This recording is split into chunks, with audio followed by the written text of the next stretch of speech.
Fala galera, tudo bom com vocês? Uma grande alegria poder encontrar vocês de novo, mesmo que seja virtualmente, mas já é um alento, né? Poder falar com vocês, poder me expressar, me comunicar. Esse período está sendo muito difícil para todos nós e eu acredito que para vocês também. Tem uma série de situações aí, preocupação com a saúde, preocupação financeira, até quando vai durar esse confinamento. Para vocês, a preocupação com o Enem, né, de não perder a rotina de estudos. Justamente pensando nisso, a escola propôs esse esquema aí de aulas online, porque a gente não pode perder a rotina, a gente não pode desacelerar, a gente precisa continuar estudando. Então, eu queria assim que vocês tentassem esquecer por um momento todas essas preocupações, se o Enem vai ser adiado, se não vai. Vamos esquecer isso. E se vocês vão perder o conteúdo, se vai ter que repor depois, vamos esquecer isso, vamos focar no agora, né? A gente tem um conteúdo para estudar e esse conteúdo é importante, vamos tentar aprender o conteúdo de hoje, porque a gente não tem como fazer tudo de uma vez, a gente tem como cuidar de cada passo, né? E dar cada passo firme, aquele passo bem mantido. E é isso que a gente vai tentar fazer. Eu hoje tenho uma aula importante para dar a vocês, que é sobre o filósofo Platão. Platão é um dos maiores nomes da história da filosofia. Um filósofo muito importante, cai muito nos exames aí do Enem, vestibulares diversos. Então é importante a gente tentar assimilar. Eu vou falar para vocês de Platão principalmente três assuntos. A alegoria da caverna, vou falar da teoria das ideias e vou falar também da sofocracia. Então, alegoria da caverna, teoria das ideias e sofocracia, que eu acho que são os pontos mais importantes de Platão. Antes, uma breve introdução à vida de Platão, né? Quem foi Platão? Platão, na verdade, não era o nome dele, era um apelido. Platão significa largo. Ele era um homem assim com porte físico avantajado, uns ombros largos, por isso era chamado Platão. Ele era de uma família nobre na Grécia e foi discípulo de Sócrates. E esse é um dado importantíssimo para a vida dele, porque o contato com Sócrates vai mudar toda a vida dele. Ele chegou a ser atleta durante um tempo, mas depois que ele passa a seguir Sócrates, ele se torna o mais conhecido aluno, mais devoto também, aluno de Sócrates. Assim, Sócrates, vocês sabem, não deixou nada escrito, então a maioria das coisas que a gente sabe sobre Sócrates a gente sabe através de Platão. Tem outras fontes também, Xenofonte também escreveu, mas assim, principal é Platão que traz pra gente. Platão, ao contrário de Sócrates, foi um escritor assim, muito prolífico, muito fecundo, escreveu muito. E obras assim que marcaram a história da filosofia, a história do pensamento, a história da humanidade. Tem muita coisa de Sócrates que a gente nem sabe assim, até que ponto aquilo é histórico, até que ponto é invenção do Platão. Tem certas histórias que Platão conta de Sócrates que na verdade você vê ali que Sócrates está só como um personagem, Platão está colocando o pensamento dele na boca do personagem. Mas outras não. Por exemplo, a Apologia de Sócrates, né, que é o último discurso de Sócrates aos atenienses, ali tem muitos elementos históricos. Então é bom também a gente, quando olhar para Platão, para os escritos de Platão sobre Sócrates, a gente ter esse discernimento, né, de saber até que ponto aquilo ali é histórico, ou seja, reflete o Sócrates histórico, e até que ponto, em que momento começa a ser já um personagem criado por Platão. Existe, né, esses três grandes filósofos gregos, eles têm uma ligação pessoal. Sócrates foi mestre de Platão e Platão foi mestre de Aristóteles. Sócrates tinha lá os seus discípulos, vocês sabem, ele morreu condenado, tomou veneno de cicuta, teve lá os embates com os sofistas, ele de alguma maneira resgatou a filosofia grega, né, aquela preocupação com a verdade, que os sofistas tinham desistido da verdade. Sócrates, ele dizia que o filósofo deve ter essa paixão pela verdade, que ele não pode ser mercenário. Então essa figura do Sócrates é muito importante para o resgate da própria essência da filosofia. E aí tem Platão, Platão fundou a academia. A escola de Platão era a academia, que durou séculos. Mesmo depois da morte de Platão, a academia durou muito tempo. E o aluno mais notável da academia foi Aristóteles. Platão chegava a dizer que Aristóteles era a mente da academia. Pois Aristóteles fundou a própria escola dele, que se chamava Liceu. Então esses três filósofos são assim da época de ouro da filosofia grega, né? Sócrates, Platão e Aristóteles, e eles têm um vínculo pessoal entre eles. Começando então a falar especificamente da filosofia de Platão. Ele tem no livro da República um mito, uma alegoria, que a gente chama de mito da caverna, uma alegoria da caverna. E a história é basicamente assim: tem uns prisioneiros que estão numa caverna e nessa caverna eles não enxergam nada direito. Eles só conseguem ver assim na parede da caverna algumas sombras, umas sombras muito fracas. Então eles não têm uma ideia exatamente de como são as coisas, porque tudo que eles veem são as sombras dessas coisas. Até que um prisioneiro, com muito esforço, consegue se desvencilhar dos seus grilhões, das suas algemas, e vai até a parte externa da caverna. E quando ele chega ali na parte externa da caverna, primeiro ele fica cego pela luz do sol, fica deslumbrado, em grego, ferido pela luz. Então ele fica cego, depois ele vai recobrando a visão, e à medida que ele vai recobrando a visão, ele vai descobrindo todo um mundo novo que ele não conhecia, de formas, de cores, a diversidade dos seres, né?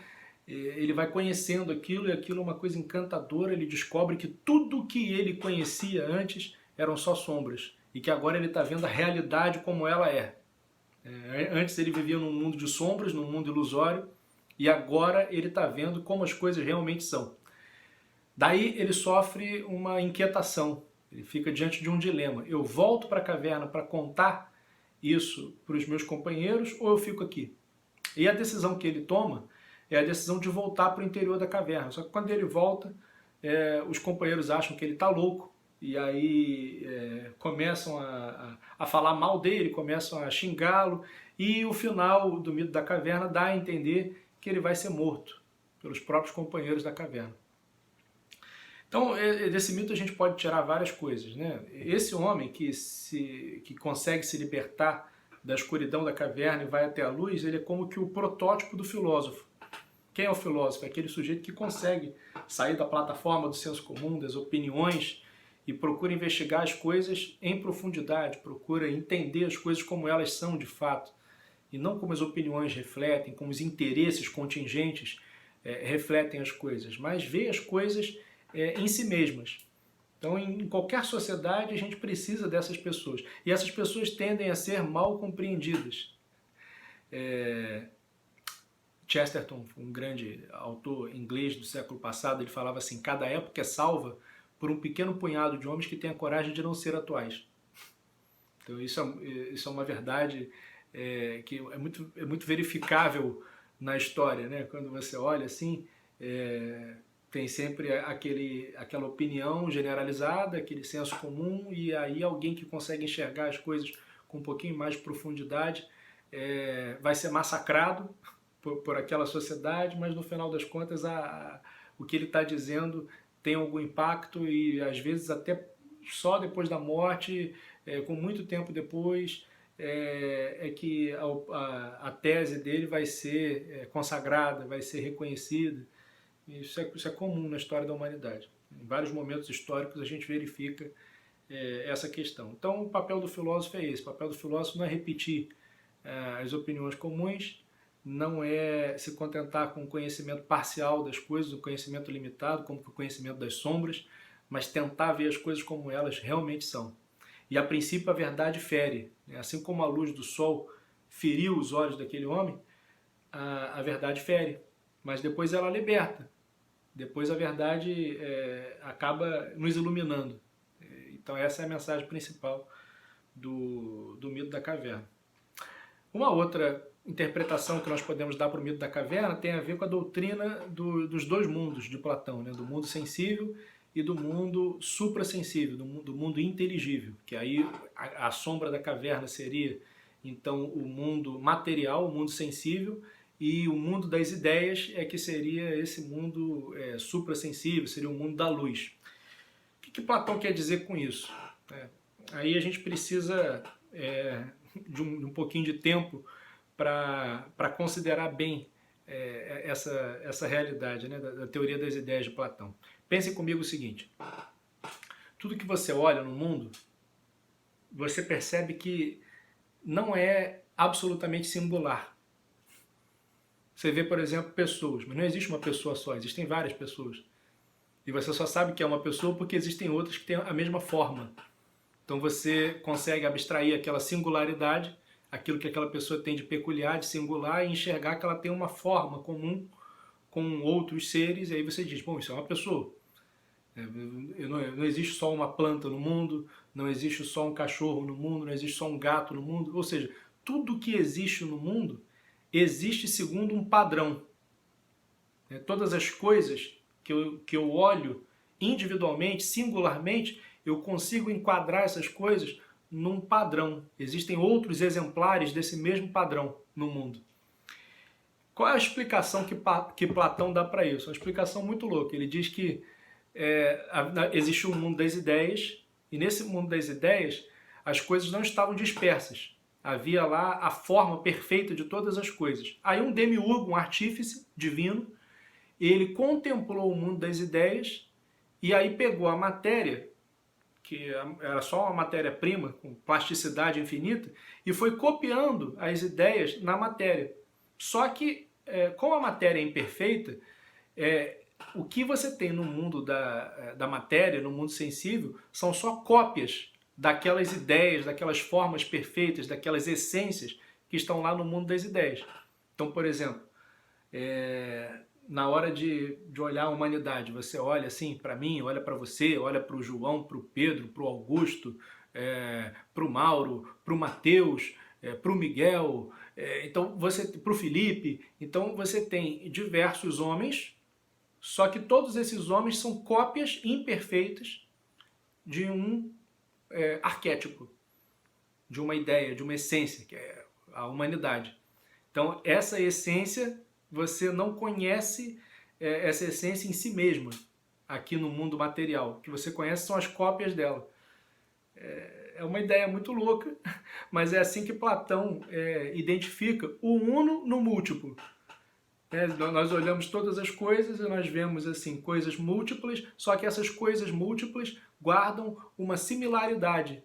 Elas têm um padrão. E esse padrão vem da forma que pré-existe, existe antes de todas essas coisas, e que o divino artífice, o demiurgo, contemplou lá e tentou plasmar na matéria, só que ao plasmar na matéria ele só fez cópias. Essa é a ideia de Platão. Então é assim que Platão explica, né, essa grande diversidade dos seres, mas ao mesmo tempo a padronização, né, porque as coisas têm uma feição individual, mas elas são feitas segundo um padrão. Então é assim que Platão vai explicar essa configuração das coisas na natureza. Para ele, a nossa alma, ela, antes de viver no corpo, o corpo é o cárcere da alma, nossa alma está aprisionada no corpo. Antes de viver no corpo, a nossa alma pôde contemplar todas as essências no mundo das ideias. E passou por um processo de esquecimento ao chegar nesse corpo aqui, na dor do parto, do nascimento. Então há um esquecimento. E esse mundo material, esse mundo sensível, ele não é capaz de nos fornecer conhecimento verdadeiro, porque o mundo sensível não nos dá as essências, ele só nos dá as cópias. Então, o que o mundo sensível faz com o nosso intelecto? Ele desperta a nossa memória para as formas perfeitas que nós contemplamos, lá no mundo das ideias. Então, todo o processo de conhecimento para Platão, conhecimento das essências, na verdade, um processo de anamnese, de reminiscência, de recordação. Você não aprende nada pelo mundo material, você só se recorda. Eu olho um gato nesse mundo material, olho outro gato, depois olho um outro gato, e aí eu me recordo da ideia do gato, da essência do gato que eu tinha contemplado lá no mundo das ideias. O processo de conhecimento para Platão é mais ou menos assim. Como que eu consigo aprender nesse mundo o que é um gato, qual é a essência do gato?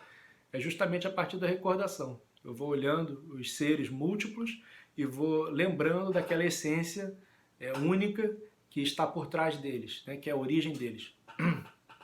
É um processo de reminiscência, de resgate, de recordação. Bom, então já falamos da teoria lá do mito da caverna, falamos da questão do mundo das ideias, que é uma questão muito importante para Platão. Depois Aristóteles vai discordar disso, a gente vai ver depois. E, na verdade, todo esse conteúdo é revisional, né? Vocês já viram isso no primeiro ano. A gente só está, agora no terceirão, fazendo uma revisão. Mas é importante fixar isso, porque esses filósofos são importantíssimos, eles sempre caem nas provas. Então, se vocês lá atrás não assimilaram muito bem esse conteúdo, é bom assimilar agora.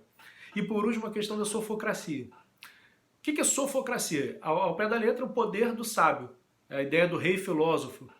A democracia é o governo, a sofocracia é o governo dos sábios. Platão ele não gostava da democracia, ele tinha assim, um certo ranço com a democracia, porque ele dizia que a democracia ela iguala a opinião do sábio à opinião do tolo. Quanto que vale o seu voto? O seu voto vale 1. E o voto de um sujeito que é tolo vale 1 também. Então a democracia faz a opinião do sábio ficar no empate com a opinião do tolo. E ele acha que os tolos não devem governar a polis. Então deve haver um processo de discernimento, um processo comandado pela própria polis, e é um processo educacional em que os indivíduos despertam para aquilo que eles têm assim de melhor, para poder servir a polis. Então aí Platão distingue 3 classes sociais, né? A classe dos trabalhadores, aqueles que se ocupam da produção de bens econômicos, né? São os trabalhadores braçais, artesãos, agricultores, a classe dos trabalhadores. A classe dos guerreiros, que vão cuidar da defesa da polis, e por último a classe dos filósofos. Aí é entre esses filósofos que vai surgir o governante. Então ele diz que na polis deve haver um processo educacional, e esse processo vai lapidando os indivíduos, e a partir desse processo é que você vai discernir quem tem condição de governar a polis, né? Então é o poder dos sábios, o poder dos filósofos. Ele acha que só os filósofos é que devem governar. Não basta o sujeito ter dinheiro, não basta ele ter assim, uma inteligência prática, não basta ele ter força física. Força física é bom para o guerreiro, mas a virtude principal que se espera do governante é a prudência, a frônesis, e o prudente é o filósofo, é o sábio. Então é necessário esse processo para você discernir quem são os sábios, e essas pessoas é que vão governar a polis. Tá bom? Então esses 3 pontos eu espero que fiquem assim bem claros. É lógico que uma leitura da apostila pode facilitar bastante o nosso entendimento. Eu vou deixar para vocês aí por escrito, junto com essa aula, vou deixar alguns exercícios para vocês praticarem, a filosofia de Platão, e na semana que vem a gente faz a correção desses exercícios.